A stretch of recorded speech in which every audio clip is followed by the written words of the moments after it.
أعوذ بالله من الشيطان الرجيم. بسم الله الرحمن الرحيم.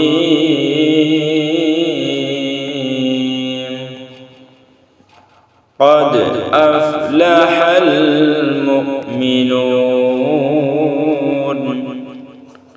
الذين هم في صلاتهم خاشعون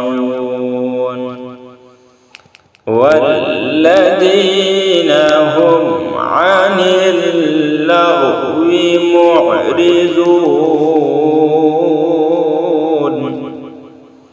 والذين هم للزكاة فاعلون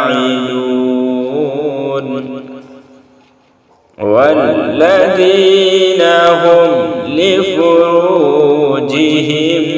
حافظون إلا على أزواجهم أو ما ملكت أيمانهم فإنهم غير ملومين.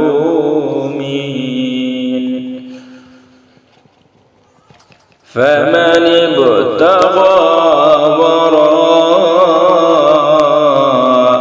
ذلك فأولئك هم العادون والذين هم لأماناتهم وعهدهم راعون